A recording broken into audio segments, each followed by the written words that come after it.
आप सबों को मेरा जय मसीह की। और मैं बड़ी खुश हूँ कि मैं आपके सामने अपने अगले संदेश के साथ उपस्थित हो सकती हूँ। और अगला संदेश जो है मुझे ये समझ में आया, परमेश्वर ने गाइड किया मुझे कि मुझे इसके ऊपर बोलना चाहिए। जब हम यहाँ पे देखें तो याकूब की पुस्तक उसका 4था अध्याय 13 से 17 में आज हम इसका अध्ययन करेंगे। आइए प्रार्थना में जाएंगे। प्यारे खुदावन, हम फिर से तेरे पास हाजिर हो सकते हैं। तुमने मुझे ये मौका दिया कि मैं इस मैसेज के साथ तेरे पवित्र आत्मा के द्वारा यहाँ पे अपने अजीज लोगों के साथ ये संदेश लेकर आ सकती हूँ। मैं चाहती हूँ कि जैसे कि तुम मुझे पवित्र आत्मा से भरकाया है, आज भी वैसा ही होने दे, ताकि हर एक शब्द जो मैं बोलूँ वह पवित्र आत्मा के द्वारा और तेरा वचन मेरे मुख के द्वारा जो है बोला जाए। जो लोग इसे सुने वो आशीषित हो और दूसरे लोगों में इसका प्रचार करने वाले बने। यही हमारी प्रार्थना है। इसको सुन और ग्रहण कर। हमें जैसे कि मैंने आपको बताया कि मैं आज याकूब उसका 4था अध्याय उसकी 13 से 17 में मैं जाऊंगी। और जैसे कि मैं हमेशा स्क्रीन से उस पर जाती हूँ, मैं वहाँ पे मैं फिर से जाऊंगी और यहाँ पे लिखा है व्हाट अबाउट टुमारो। कल के बारे में आपका क्या ख्याल है? आप क्या सोचते हैं कल जो आने वाला है, कल जो बीत गया, उसके बारे में तो हम सोच ही नहीं सकते या सोचना ही नहीं चाहिए। जो कल आने वाला है हम उसके बारे में सोचने वाले हैं। और हम जो है याकूब की पुस्तक से इसका अध्ययन करेंगे। मैं जानती हूँ कि ये टॉपिक बड़ा अच्छा भी है, दिल को छूने वाला भी है और हमारे को एक चेतावनी के तौर भी याकूब ने ये मैसेज आज हमें मिल रहा है, जो कि यीशु मसीह का एक चेला था। तो आइए हम इसको आगे चलते हैं। हम जो हैं avoid the mistakes of foolish plans. हमें जो हम प्लान्स, जो योजनाएं, जो हम सोचते हैं कि हम जो तैयार कर रहे हैं वो सही है। अजीजों, जो योजनाएं हम तैयार करते हैं वो बिल्कुल भी सही नहीं है। वो परमेश्वर के सामने एक फुलिश प्लान्स के तौर पे रखा जाता है। परमेश्वर के जो प्लान्स हैं वो सबसे अच्छे हैं। यहाँ पे याकूब उसका 4था अध्याय 13 से 15 में लिखा है, Now listen you who say today or tomorrow we will go to this or that city, spread a year and there carry on business and make money. Why you do not even know what will happen tomorrow? What is your life? You are a mist that appears for a little while and then vanishes. Instead, you ought to say, if it is the Lord's will, we will live and do this or that. बड़ा अच्छा लिखा हुआ है याकूब ने। कह रहा ऐसा कहने वालों सुनो। कैसा कहने वाला? कह रहा आज या कल हम इस या उस नगर में जाकर 1 साल का व्यापार करके में धन लगाकर बहुत सा पैसा बना लेंगे। किंतु तुम तो इतना भी नहीं जानते कि कल तुम्हारे जीवन का क्या बनेगा। देखो, तुम तो उस धुंध के समान हो जो थोड़ी सी देर को उठती है और फिर हो जाती है। बहुत सही लिखा याकूब ने यहाँ पे। ये कह रहा है कि कैसे इंसान जो है प्लान बनाता है। कह रहा है आज या कल। हमारे प्लान्स कब बनते हैं? अभी हम बैठे, हमारा योजना तैयार हो गई, या हम कल सोच रहे हैं कल के लिए आज हम तैयार करेंगे। और फिर आज या कल क्या क्या प्लान है हमारा? या तो हम इस नगर में जाएंगे या उस नगर में जाएंगे, क्योंकि हमने जगह भी चूज कर ली। फिर क्या है, हमने टाइम भी कैलकुलेट कर लिया, साल भर। ओके, आज या कल इस नगर में या उस नगर में, और साल भर। और फिर हमने व्यापार में धन लगाएंगे, कितना धन लगाएंगे और कितना हमें मुनाफा होगा। ये भी इंसान की फितरत है, इंसान का प्लान है जो कह रहा है धन लगा के बहुत सा पैसा बना लेंगे। Now, man is always running after money. He thinks, if I have one house, I must have another flat. Or if I have one business, I must go and start another business. ये किसका planning है अजीजों? This is the plan of man. Okay. हम लोग जो है फायदा देखते हैं। हम लोग जो है कुछ समय के लिए अगर देखा जाए, कह रहा है आज या कल हम इस या उस नगर में जाके साल एक भर वहाँ व्यापार में धन लगाएंगे। यहाँ पे परमेश्वर कहाँ है अजीजों? Can you see God here in this planning? No, we can not see God in this planning. If God is not in our plans, then these plans are known as the foolish plans. Okay? Because we don't know what is going to happen next moment. हमें यही नहीं पता अगले पल हमारे साथ क्या होने वाला है। ये हमारे लिए परमेश्वर के मुताबिक ये वो प्लान है जिसमें हमने खुदा को साथ नहीं रखा, ईश्वर को साथ लेके हम नहीं चले। जब हम ईश्वर को लेके प्लान चलाते हैं तो हमारे प्लान सक्सेसफुल होते हैं। टेक फॉर एग्जाम्पल, आप सबको सॉल बादशाह की कहानी याद है। सॉल को जो है परमेश्वर ने हिदायत दी थी सैमुएल के थ्रू कि अमालेकाइट्स को जाके मारना है, किसी को भी नहीं छोड़ना है।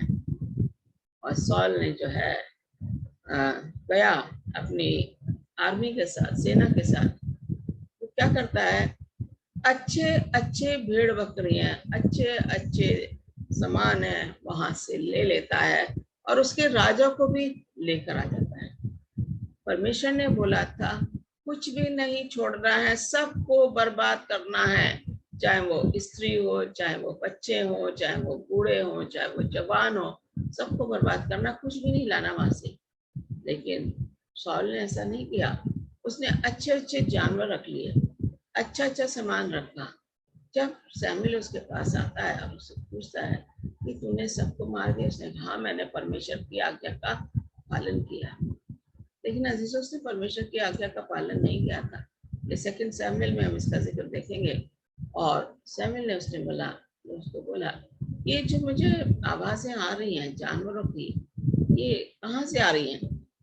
तुमने तो सबको मार दिया। तो कहता है कि मैं जो हूँ, मेरे जो लोग हैं, ये जानवर और अच्छी अच्छी चीजें लाए ताकि परमेश्वर को भेंट चढ़ाए। और हमने उस राजा को भी नहीं मारा, एगाग का जो राजा था। सैमुएल ने उसको बोला परमेश्वर ने जो है तुझे नकार दिया है, क्योंकि शाऊल बादशाह अपनी प्लानिंग पे चल रहा था। हम सोचते हैं कि हमने पूरा का पूरा आज्ञा का पालन किया, थोड़ा सा हम सेल्फिश रहते हैं।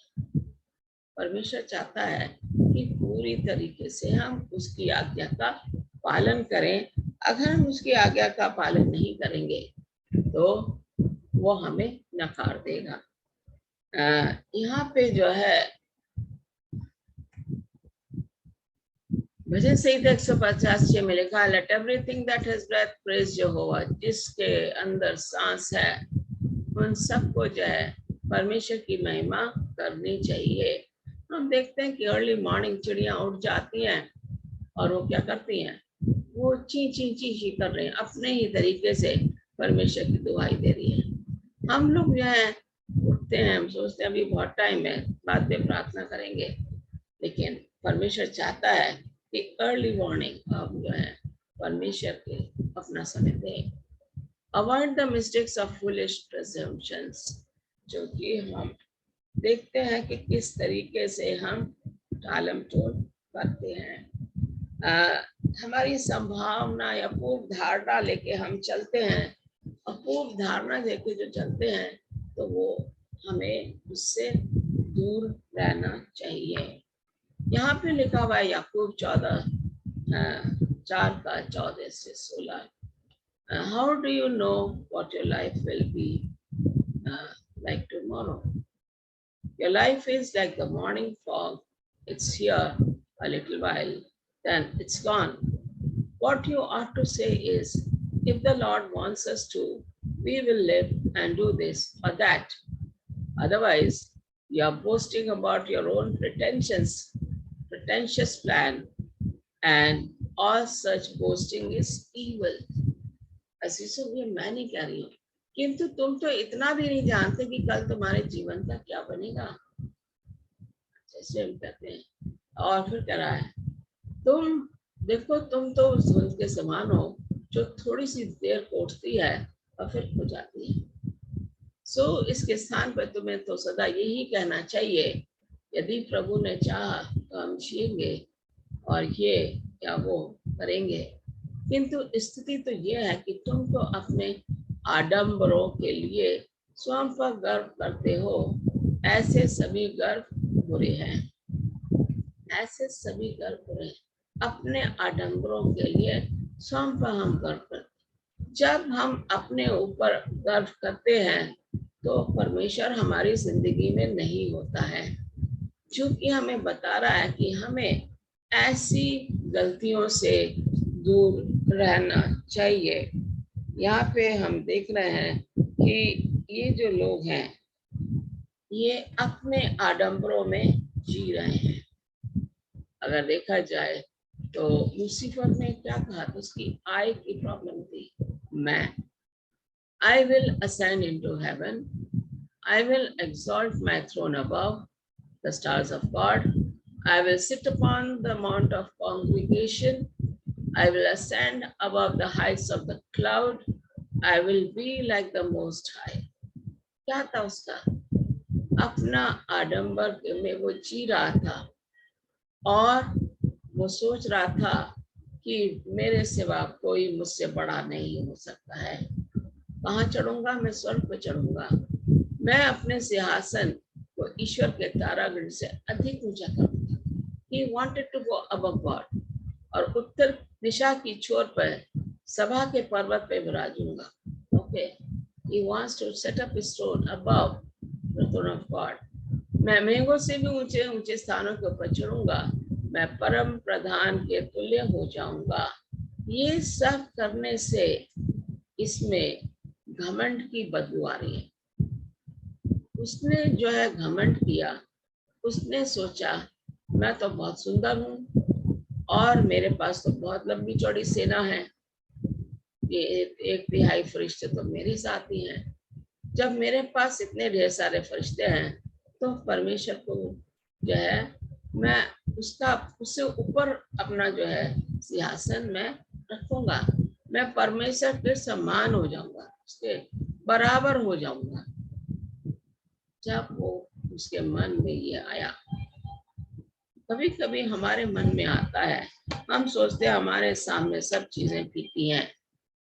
जब हमारे मन में ऐसा ख्याल आता है तो अजीजों, बहुत जरूरी है कि हम अपने मन से ऐसे विचारों को बाहर करें और हम जो है परमेश्वर के विचारों को अपने मन में लाने की कोशिश करें। अगर ऐसा करेंगे, हम देखते हैं कि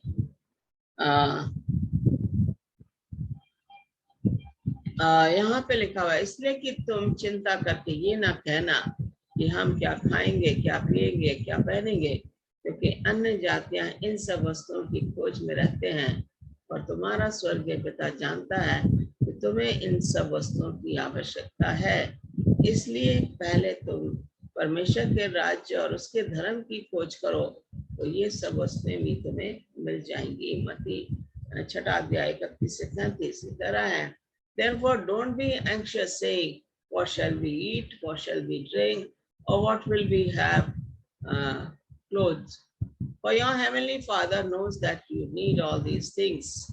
But seek first God's kingdom and his righteousness, and all these things shall be given to you as well. किसकी खोज करनी है?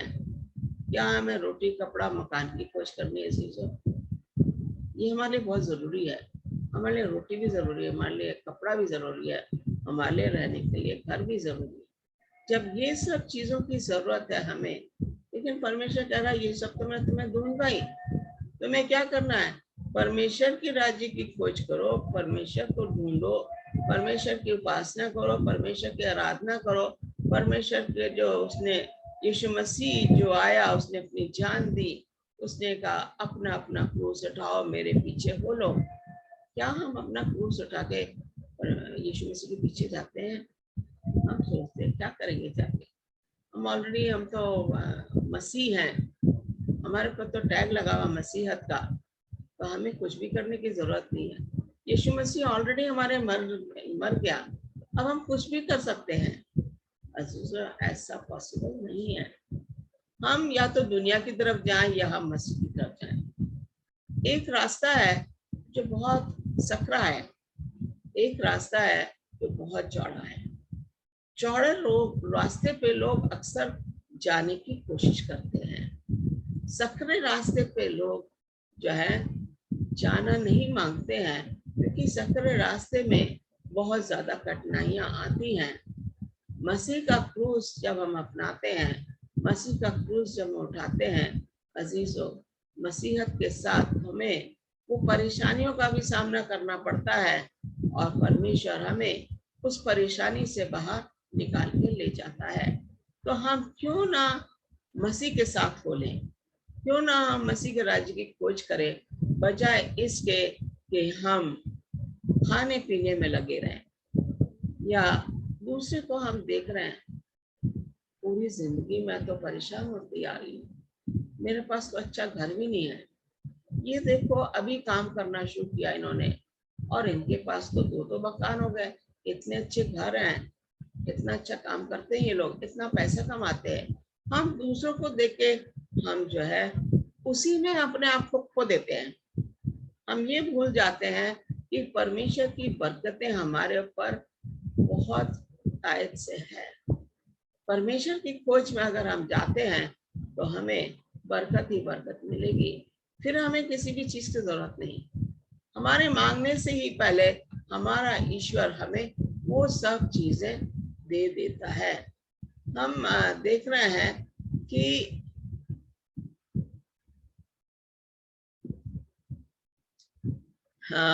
एक स्टोरी है बाइबल में, लूका 12 उसके 18 से ऊपर है, 18-19 में ही मैं 2 आयतें ही पढ़ूंगी।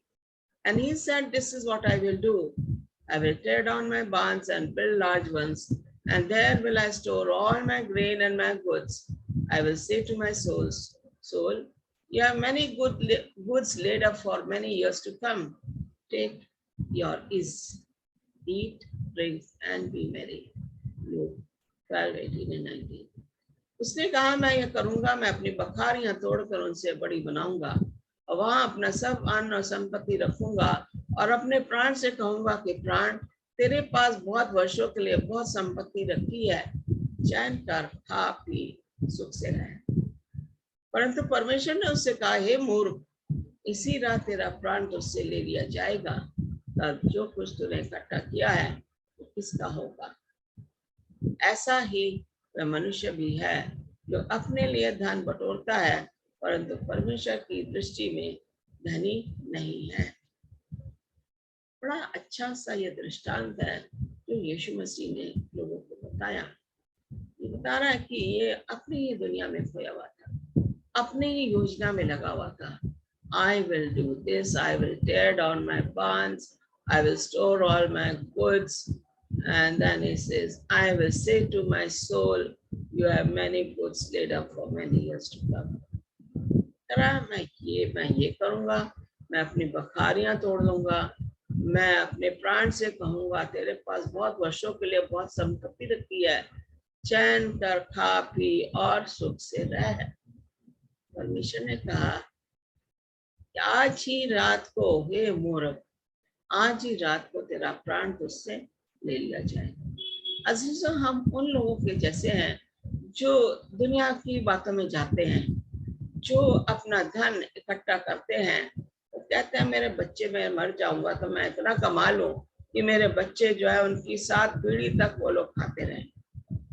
लेकिन परमेश्वर कहता है ऐसा तुम्हें, जो तुमने धन बोना है, जो तुमने बटोरना है, वो यहाँ के लिए मत बटोरो।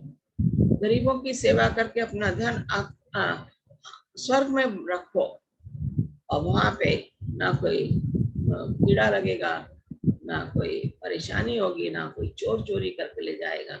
लेकिन हम दुनियावी बातों में लग जाते हैं।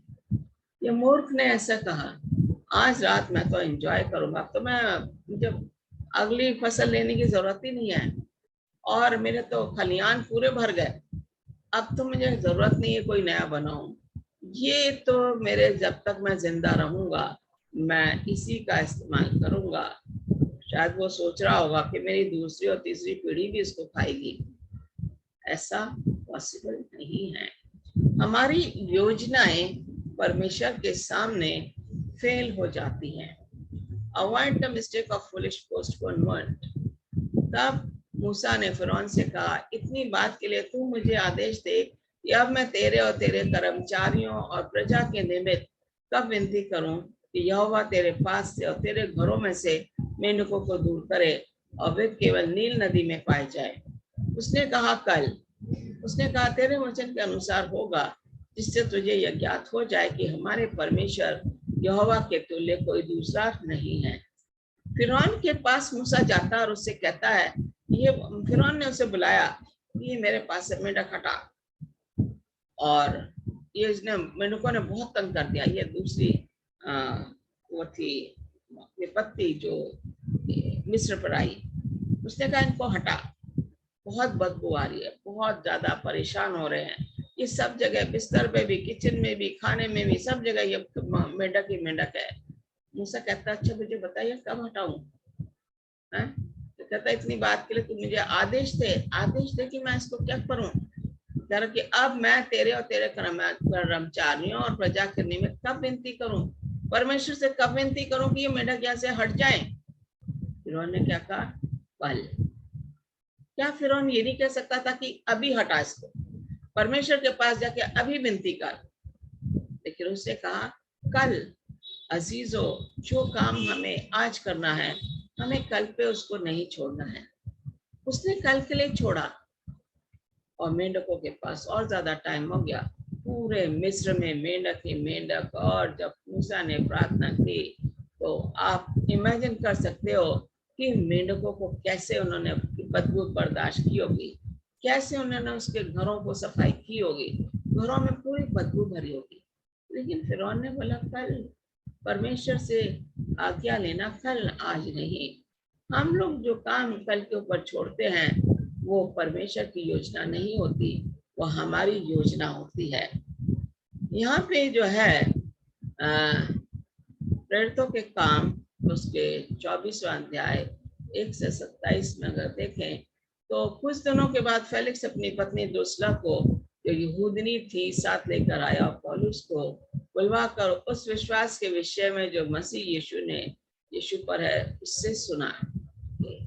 Now as he reasoned about righteousness, self-control and judgment to come, Felix was afraid and answered, go away for now. When I have a convenient time, I will call for you. ये कह रहा जब मेरे पास समय होगा, वो समय होगा जब कि मेरे लिए सहूलियत का समय है, तब मैं क्या करूंगा, तब मैं तुझे बुलाऊंगा। हम सोचते हैं ये जो फेलिक्स जो था, इसको जो है टाइम मिला, पौलुस के पास ये आया। यहाँ कह रहा है 25, जब धर्म और संयम और आने वाले न्याय की चर्चा कर रहा था तो फेलिक्स ने भयभीत होकर उत्तर दिया, अभी तो जा, अवसर पाके मैं तुझे फिर बुलाऊंगा। उसे पौलुस से कुछ रुपए मिलने की भी आशा थी, इसलिए और भी बुला बुला के उससे बातें किया करता था। फेलिक्स के पास मौका था, यहूदा का ये गवर्नर था और अपनी पत्नी के साथ पौलुस के वचन को सुनना मांग रहा था। पौलुस का वचन उसे बहुत भा रहा था, बहुत अच्छा लग रहा था, लेकिन एट द सेम टाइम उसको डर भी लग रहा था। यहाँ कह रहा है भयभीत हुआ। परमेश्वर जो पौलुस ने जो सच्चाई यीशु मसीह के बारे में पेश की, फेलिक्स के मन में डर बैठ गया। वो भयभीत हुआ और उसने कहा, अभी तो तू जा, ओके, अभी तो जा, अवसर पाके मैं तुझे फिर बुलाऊंगा। When I have time, I will call for you. अजीजों, ये पैगाम हमारे पास है सुनने के लिए। हमें ये नहीं करना, आज नहीं करना, फिर किसी और दिन करना। और जब हम समय रहते हुए हम उसको टाल देते हैं, इतना आज नहीं, किसी और दिन जब मेरे पास समय, अच्छा अवसर होगा, तब मैं तुझे बुलाऊंगा। एक जगह लिखा है, you almost convince me to become a Christian. तूने मुझे पूरी तरीके से मुझे तैयार कर दिया है कि मैं मसीहत में आऊं। वो मौका जो है फेलिक्स ने गवा दिया। कई ऐसे लोग हैं आज उनके पास मौका है, लेकिन वो परमेश्वर के वचन को क्या कर रहे हैं, वो कह रहे हैं बाद में करेंगे। बाद का समय कल कभी नहीं आता। हमें वो समय और परमेश्वर के वचन की खोज आज ही करनी है, बाद के लिए नहीं छोड़ना। अजीजों, यहाँ पे लिखा हुआ है, and the servant who knew his master's will and did not prepare himself or do according to his will shall be beaten with many stripes. But he who did not know yet committed things deserving of stripes shall be beaten with few. Everyone to whom much is given, from him much will be required, and to whom much has been committed, of him they will ask more. वह दास जो अपने स्वामी की इच्छा को जानता था, हम जानते हैं परमेश्वर क्या चाहता है हमसे। हम जानते हैं यीशु मसीह आया और मेरे अपनी जान दे के उसने अब हमारे लिए मुक्ति का द्वार खोला। ये कह रहा, जो दास अपने स्वामी की इच्छा जानता था और तैयार ना रहा, यह हम में से कोई भी हो सकता है अजीजों, और ना उसकी इच्छा के अनुसार चला, बहुत मार खाएगा।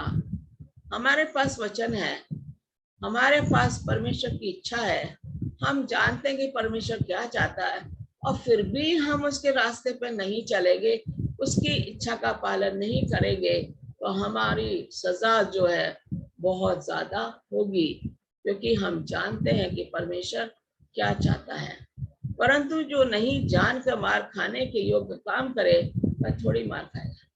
जिसको मालूम ही नहीं कि यीशु मसीह कौन है, परमेश्वर कौन है, उसको थोड़ी मार पड़ेगी, ज्यादा नहीं पड़ेगी। ये कह रहा है, इसलिए जिसे बहुत दिया गया उससे बहुत मांगा जाएगा। हम लोग जो वचन को लेके जाते हैं और अगर हम सही ढंग से इसको पेश नहीं करते हैं, तो हम क्या करें, परमेश्वर के वचन का पालन नहीं कर रहे हैं, परमेश्वर की इच्छा पूर्ति नहीं कर रहे हैं, इसलिए हमसे बहुत मांगा जाएगा। जिसे बहुत सौंपा गया उससे बहुत दिया जाएगा। जितना ज्यादा हमारे पास वचन, हमारे पास ज्ञान, हमारे पास परमेश्वर की इच्छा है, अगर हम उसकी पूर्ति नहीं कर रहे हैं, तो अजीजों हमसे उतना ही लिया जाएगा। Withhold not good from them to whom it is due. जिनका भला करना चाहिए, यदि तुम में शक्ति रहे तो उनका भला करने से न रोकना।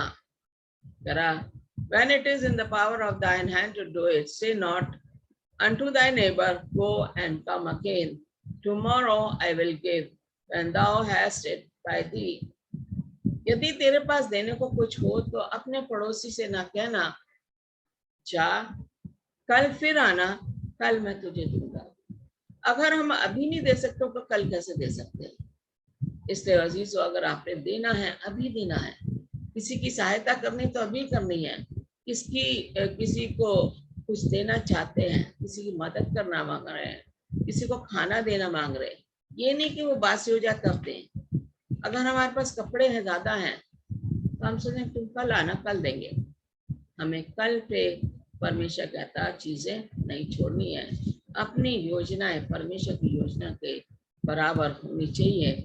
परमेश्वर के सामने अपनी इच्छा डालेंगे और वो हमारी इच्छा को, वो इच्छा जो हम परमेश्वर को दिखा रहे हैं, वो हमारी इच्छा बना के हमारे लिए रास्ता खोलेगा कि हम उसकी इच्छा की पूर्ति करें। बहुत जरूरी है कि हम ऐसा करें। Also I heard the voice of the Lord saying, whom shall I send and who will go for us? Then I said, here am I, send me. तब मैंने प्रभु का ये वचन सुना और मैं किसको भेजूं, हमारी ओर से कौन जाएगा? तब मैंने कहा, मैं यहाँ हूँ, मुझे भेज। आज परमेश्वर को उन लोगों की जरूरत है जो कहें, परमेश्वर मैं तैयार हूँ, मुझे भेज। मैं तैयार हूँ तेरे वचन को ले जाने के लिए, मुझे भेज। आज परमेश्वर को सच्चे मसीही लोगों की जरूरत है। आज परमेश्वर को उन लोगों की जरूरत है जो वचन को तोड़ मोड़ के नहीं बताते, जो वचन में बदलाहट नहीं करते, जो बाइबल में लिखा है वैसे ही सच्चाई पेश करते हैं। आज अजीजों, परमेश्वर को उन लोगों की जरूरत है। क्या आप तैयार हैं परमेश्वर को बोलने के लिए, मैं यहाँ हूँ, मुझे भेज? Here am I, send me. Are you willing to work for God? Are you willing to spread the message to the people who are needy, who are broken-hearted, who are in darkness, जो अंधेरे में है, जिनको परमेश्वर के वचन को जिन्होंने सुना नहीं है? क्या हम ये वचन उस तक ले जा सकते हैं? परमेश्वर के सामने अपने आप को सरेंडर कीजिए। परमेश्वर के सामने आप बोलिए, परमेश्वर मैं यहाँ हूँ, मुझे भेज। आइए प्रार्थना करेंगे।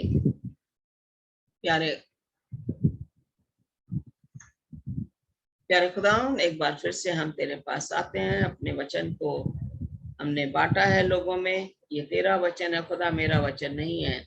लोग इसमें मुझे ना देखें, तुझे देखने वाले बने। ये वचन को लोग सुने और ये कई फल 60%, 80%, 100%, कई गुना प्रतिशत जो है ये फल लेकर आए। लोग इसको सुने और अपने आप को कहें, खुदा मैं तैयार हूँ, मुझे भेज। आज खुदा चर्च को, कलीसिया को ऐसे लोगों की जरूरत है जो तेरे वचन को सच्चाई की तौर पे प्रचार करने वाले बने।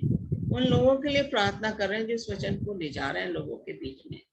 हम प्रार्थना करें उन लोगों के लिए बीच में बीमार हैं, जो पीड़ित हैं कैंसर से, जो पीड़ित हैं अस्थमा से, जो पीड़ित हैं किडनी प्रॉब्लम से, जो पीड़ित हैं डायलिसिस चल रहा है जिनका, खुदा हम, और जो पीड़ित हैं कोविड से, हम चाहते हैं कि, और जो पीड़ित है किसी भी तरह की बीमारी, खुदा हम उनको तेरे सामने लाते हैं।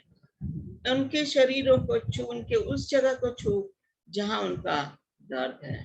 हम आकाश के लिए प्रार्थना करते हैं, हम लवलीना के लिए प्रार्थना करते हैं, हम नवीन के लिए प्रार्थना करते हैं, हम गीता के लिए प्रार्थना करते हैं, हम प्रार्थना करते हैं। और जो बीमार लोग हैं इनके ऊपर तेरा आशीष और तेरी चंगाई का हाथ रहे खुदा। वो चंगे होके अपने विश्वास में कायम रहे और लोगों को गवाही देने वाले बने कि तू महान परमेश्वर है, तू हमारी प्रार्थना को सुनता और उनका जवाब देता है। यही हमारी प्रार्थना इन लोगों के लिए। इस प्रार्थना को सुन और कबूल कर तेरे प्यारे बेटे यीशु मसीह के नाम से मांगते हैं, आमीन। परमेश्वर आपको आशीष दे और मैं जल्दी ही हाजिर होंगी अपने अगले संदेश के साथ। गॉड